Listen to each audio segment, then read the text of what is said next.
Hi winners, this is Dr. Srikanth from Team MDS Conquer. Now I'll be talking about burns and its management in NEET and AIMS point of view. So if you just have a look over the 2020 NEET, there are two questions on this particular area. Okay, so points to be focused. Burn is a wound in which there is coagulative necrosis of the tissue. So this is a very important thing. Okay, so what type of necrosis is associated with the burn wound is coagulative necrosis. Next goes is various types of burns: ordinary burns, scalds, electric burns, chemical burns, radiation induced burns or radiation caused burns, cold burns, in which frostbite is the most important one.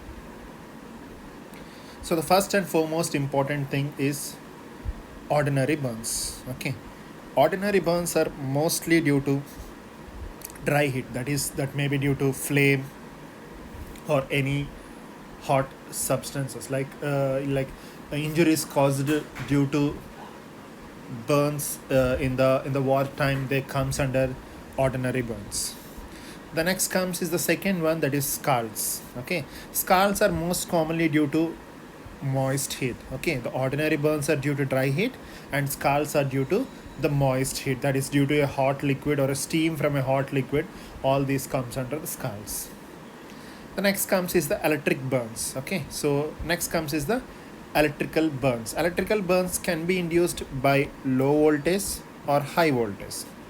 Low voltage burns, you can see a direct injury at this point of contact, where you can see here in this pic a direct injury at the point of contact, and the skin and the subcutaneous tissue are involved in the low intensity, that is the low voltage. Whereas in the high voltage, apart from the direct point of contact, the injury to the direct point of contact, all the tissues which conducts the electricity will be destroyed. Okay, so how you can differentiate electrical burns from the rest other burns is, electrical burns regularly have a minimal involvement of the skin, but if we talk about the subcutaneous tissue or the underlying structures, they'll be destroyed. But if we talk about the skin, there will be minimal involvement of the skin. Particularly, there will be two contacts involvement. One is the point of entry of the electricity, where the electricity is entering. For example, in this case, this is the point of entry into the entry of the electricity, and second one is the point of exit of electricity. Where the point of exit of electricity will be, there is the ground. Wherever you contact the ground, okay, there will be the exit, and these are the two areas where you can see the superficial burns, means you can see the skin symptoms or signs. So next comes the most important question for you: in which of the following type of burns you can see port vein urine? Okay, so electrical burns, because electrical burns are going to cause injury to that of the muscles. Whenever they cause injury to the muscles, hemochromatogens which are present in the muscles, all this myoglobin and everything, hemoglobin, they release into the blood stream and they enter the urine, and from there they excrete out. Okay, in which you can see port vein colored urine. So next comes is the chemical burns. Chemical burns are basically due to a like an interaction with a strong acid or a base, and the severity of the burn, it depends upon the concentration of the solution that what we use. All your acid attacks and everything, they comes under the chemical burns. The next comes is the radiation induced burns. Radiation induced burns are basically, or more often, they are caused by the X-rays and the radium. So for a normal radiation, there will be some threshold limit. Okay, so that is a tolerance limit. So whenever these radiations are above the tolerance limit or going beyond the tolerance limit, there are high chances for occurrence of these radiation induced burns. So if the radiation induced burns occurs within 5 days, and most of them, they are called as acute radiodermatitis, in which there will be acute inflammation. Whereas chronic one, you need to have a longer time of exposure. The last one, as already mentioned in the list, that is the cold burns. Cold burns are basically due to the cold, right, in different modes. For example, if it is the freezing of a tissues, then it is called as frostbite. Similarly, there are many other non-freezing cold injuries. Okay, non-freezing cold injuries are basically due to the localized pain in the like in the tips of your body, that is the fingers, toes, ears, all these extremities. There will be lack of blood supply and they lead to some sort of necrosis. Similarly, you have trench foot, which is most commonly seen in the soldiers who work in the cold areas. Okay, so these are the things that you have to add when we're talking about the burns. So as already mentioned, frostbite is the utmost important thing among the list. So what is the pathophysiology underlying the frostbite? Okay, so what happens is whenever your body is whenever your body or when your parts of body are exposed to an extreme temperatures, means a lower temperatures, there will be formation of crystals in the body. You can see small formation of the crystals, the blood, everything, whatever the liquid is going to convert into small crystals. Whenever these crystals are formed in an artery or in a vein, there will be some mechanical effect of these crystals. Okay, so the mechanical effect of these crystals will occur, followed by it leads to cellular dehydration, means there will be loss of water from the cells. Okay, and you can see the simple flow chart. There will be formation of crystals, then the water shifts from intracellular to extracellular, so the water moves from the cells towards the extracellular, and that is called as intracellular dehydration, where the concentration of products or the contents in the cell increases, and that leads to the death of the cell. Okay, which causes the microvascular occlusion, that leads to the decreasing the blood supply to the particular organ and leads to the damage of the organ. So this is the pathophysiology that is associated with the frostbite. And apart from this, you have to make a note about the different degrees of frostbite. Okay, so different degrees of frostbite are very simple. The first degree the first degree is most often with edema of the skin. Make a note, it is without necrosis, there will be no necrosis. Okay, and the second one is there will be vesicle formation and partial thickness necrosis of the skin occurs. Third degree, full thickness necrosis occurs. Fourth degree, apart from the full thickness skin necrosis, underlying subcutaneous structures along with the muscles and bone, everything get necrosis. It's just like the depth of necrosion basing upon the degree of the burns. First degree, there is no necrosion. Second degree, partial necrosis. Third degree, full necrosis. Fourth degree, full necrosis with the necrosis of underlying structures. So this is about the degrees of the frostbite. The next comes is about the severity of the burns. Okay, so we'll be talking about the severity of the burns in general. So burns are classified into 3 grades or 3 degrees according to the depth of the necrosis. The first degree is you can talk about the simple features like simple hyperemia you can see of the skin with slight edema, similarly like your frostbite.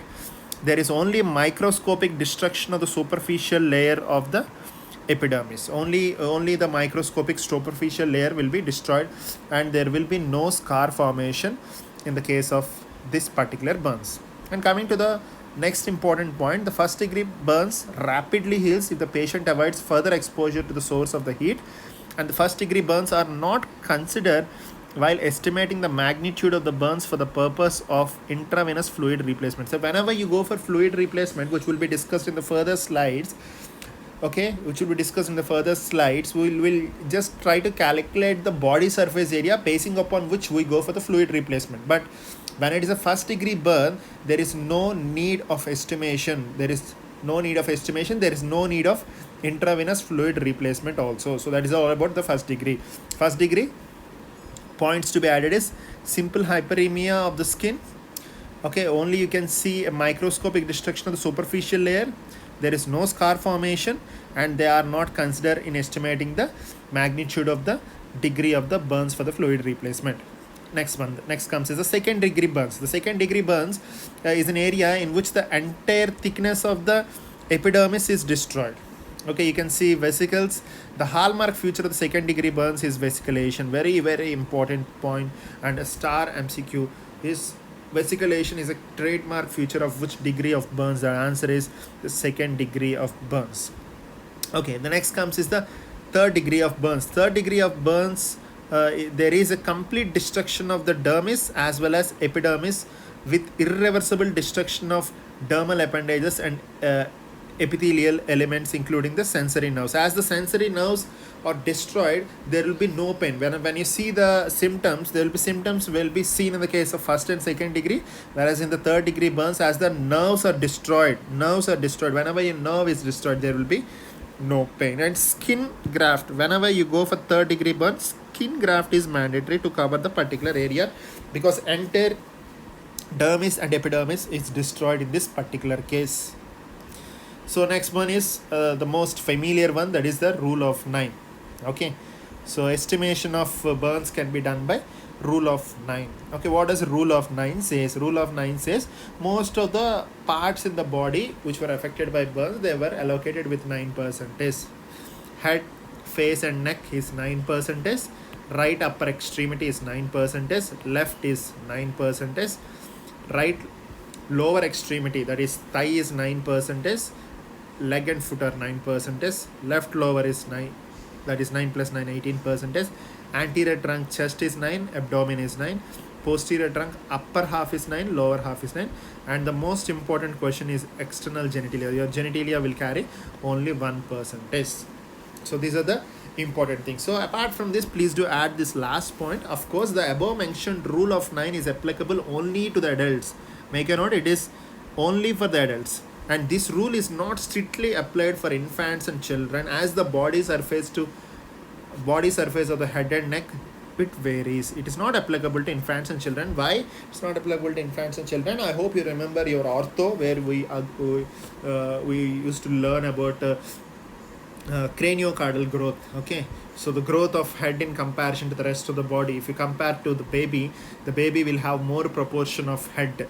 But if you talk about in this particular situation of adult of rule of 9, it is just 9%. But if you talk about infant or a baby, the percentages will vary. So that's the basic reason why we just avoid this particular theory of rule of 9 to infants and children. It is only applicable to the adults.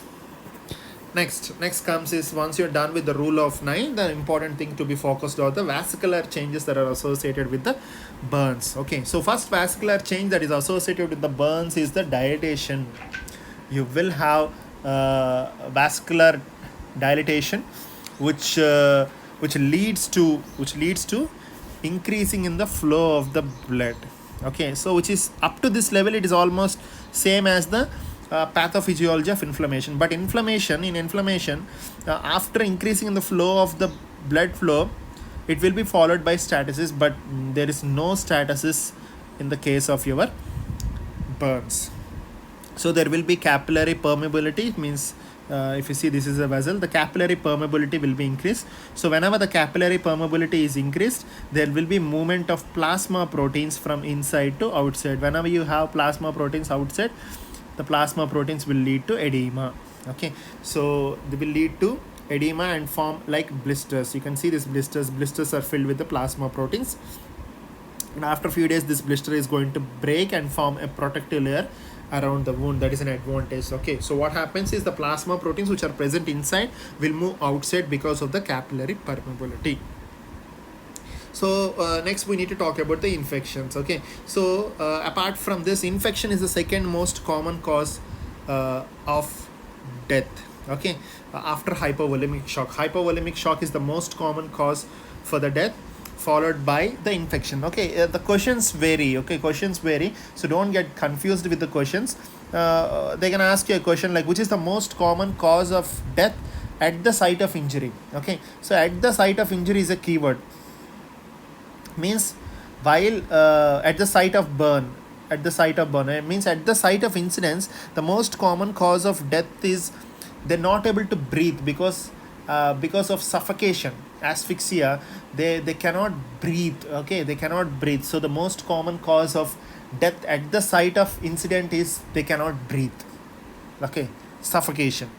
Whereas most common cause of death due to burns is shock. The most common cause of death after few days, not immediately. The late manifestation, the most late manifestation of the burn means, for example, if you talk about sepsis is going to take minimum 2 to 3 days. It cannot be at the site of burn or immediately after the burn. So immediately after the burn, the answer is hypovolemic shock, that is oligomic shock, whereas late complication is sepsis, whereas at the site of burn incidence is due to asphyxia or due to not able to breathe. Okay, so we'll talk about some biochemical changes which occur during the immediately after the burn. Okay, so what after the burn, there will be low level of sodium and chloride in the plasma, high level of potassium. As already discussed, there will be lots of movement of plasma proteins from inside to outside, which leads to hypoproteinemia. There will be increasing in the glucose concentration, that is called as hyperglycemia, and increasing in the blood, urine and creatinine levels, because in severe burns there will be damage to the kidney also. So whenever the kidney is damaged, these urine and creatinine cannot be excreted out, so their levels will be increased in the blood. And as the plasma proteins are moving out, there will be increasing in the hemoglobin concentration. But make a note, guys, there will be anemia immediately after this. Okay, don't compare this increasing in the hemoglobin levels to 150 percentage immediately after. Okay, the late early post burn manifestation is you will see anemia. Okay, so don't compare this with that possibility. Basically, why the hemoglobin concentration is increasing is because the plasma proteins are moving out. So whenever the plasma proteins and all this edema, everything is occurring, whenever the fluids are moving out, the density of the percentage of the hemoglobin will increase. But post burn analysis is you will have anemia. So there will be increasing in the RBC because of loss of all these fluids and everything. There will be increasing the viscosity, lead to decreasing in the flow, which whenever the flow decreases, there will be intravascular agglutination of the RBC, and there will be accumulation of lot of RBC, WBC and platelets, because there will be no movement in it. Okay, which leads to many other complications. So we are done with all the basic part. Now I'll be focusing more on the treatment aspect of the burns. Okay, so when we are talking about the treatment aspect of the burns treatment can be categorized into three important parts. Part one is the treatment of shock. We have already discussed, like there will be shock, there will be hypovolemic shock, there will be neurogenic shock, there will be all types of, even you have the septic shock because of the sepsis of the bacteria, but most common manifestation is hypovolemic shock. And the second part is the general treatment, and the third part is the local treatment of the burn wound. So first we are going to talk about the treatment of the shock. So treatment of the shock, the first important aspect is you need to sedate the patient, because burns, as already mentioned, they are very painful condition, and moreover sedation is a mandatory when you are talking about the treatment of the shock. So for the first 4 to 5 days, when the patient is in ICU room, it is mandatory that you have to go with the sedations for these patients. Okay, and preferable, because the patient is in ICU room, it is preferred to give a IV route for the sedation. The next comes is the fluid replacement. So as we calculate the body surface area basing upon the rule of 9 or any other methodology, we are going to get this percentage of BSA, that is body surface area will be the percentage of BSA. So basing upon this, we can plan for fluid replacement. The fluid replacement is mandatory for the patients. If it is adult, it should be 15 or more than 15% of body surface area should be affected, and in the children it should be 10 or more than 10%. These are the minimum things to start the fluid replacement. So fluid replacement, there are different types or different charts to obtain the fluid replacement. So once the fluid replacement is obtained, you need to go for Ringer lactate as a material as a liquid fluid of choice. But how much Ringer lactate should be given should be based upon this particular formula, that is the Parkland formula. And this question, the Parkland formula, was given in NEET 2020. So this formula says that the volume of the Ringer lactate is equal to 4 ml into the body surface into body weight. So simply they are going to give you the weight of the patient. The weight of the patient was 60 kgs, and upon application of rule of 9 or any other modality, it was calculated that the body surface area affected in this particular patient is somewhere around 20 percentage. So how much amount of liquid should be given in the first 8 hours? So if the same rule is applied, formula, it is 4 ml into body surface area is 20 given in the question, and the patient age is 60, patient weight is 60. Okay, so you will get a calculations, it is somewhere around like it is 4800 ml. So out of this 4800 ml, half of should be given in the first 8 hours, means 2400 ml should be given in the first 8 hours, followed by 2400 ml in the second 8 hours. Okay, I hope you're very clear, right? So this formula was asked in the recent NEET 2020. So apart from this, the third important factor that you have to take into consideration is the maintenance of the airway, where the 100% of oxygen should be given for these patients, because these patients are prone to expose to the hypoxic conditions. Okay, make a note again, 100% of oxygen is given at which case? Hope you remember diffused hypoxia.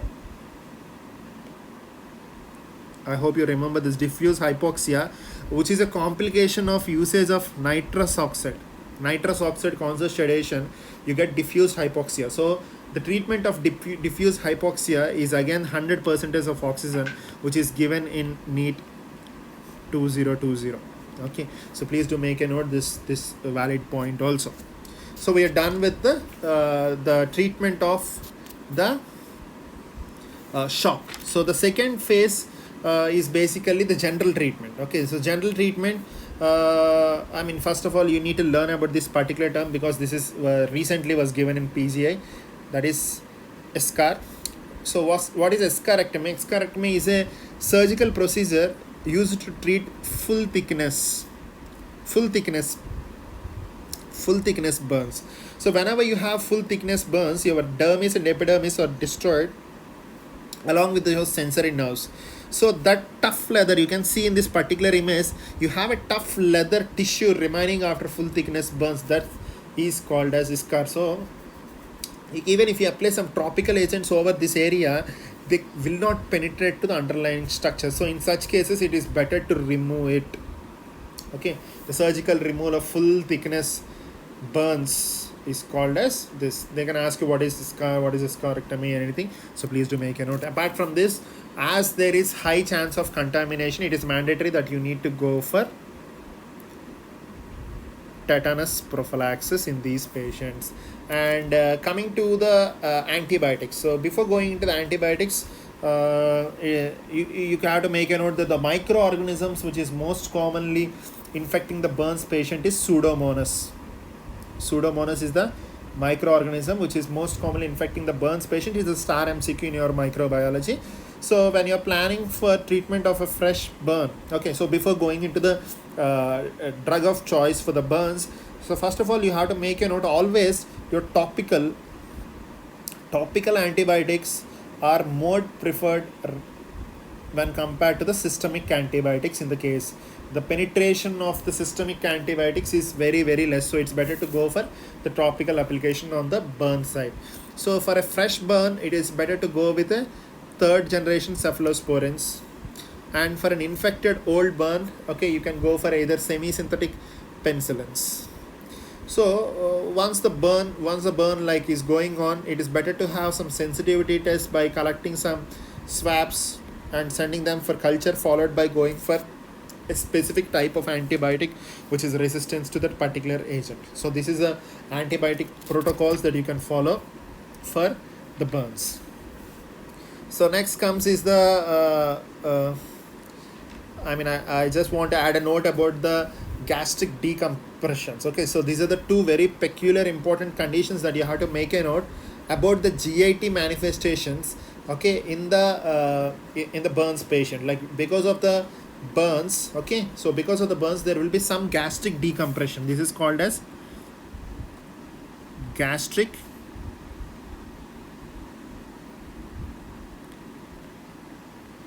decompression. Okay, so gastric decompression is nothing but it is something like a paralysis, okay, lack of movement or decreasing in the peristalsis, movements of the GIT as well as the bowel sounds, all these are decreased due to the paralysis that is caused by the intensity of the burns, simply. Okay, so how you can avoid this is you give cimetidine, which is a H2 receptor agonistic.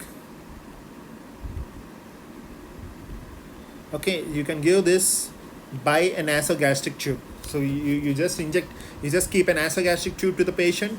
Okay, inject this particular drug to the patient, so with which you can prevent this particular manifestations and ulcerations. So apart from this, due to burns, there will be a particular type of ulcer. You have your peptic ulcer similar to your gastric and peptic ulcer, or gastric and peptic erosion. The gastric and peptic ulcer that occurs in the burns patient is called as Culling's ulcer. Okay, just make a note about this. This is very, very important, which was asked in the exam long back several times for the medical as well as for the dental students. So the next goes is, we are done with the general treatment. Now we will be focusing more on the local treatment. Local treatment will be at the site of burns. The first thing is, immediately after the burn, you have to use a cold clean water on the burn site and continue for every 5 minutes. This is the first thing that we can do as a first aid immediately after the burns. And the next one, what we can do is, it's better to apply the sodium nitrate over that particular area immediately, because the sodium nitrate is going to prevent the bacterial growth. For example, if you have a severe burns, like full thickness burns, where you will have a scar, which will prevent the movement of this silver nitrate. So in such cases, you can go for this methadone acetate. Methadone acetate can easily penetrate through the scar, and it can go further also. So in such cases, you can plan for this particular drug.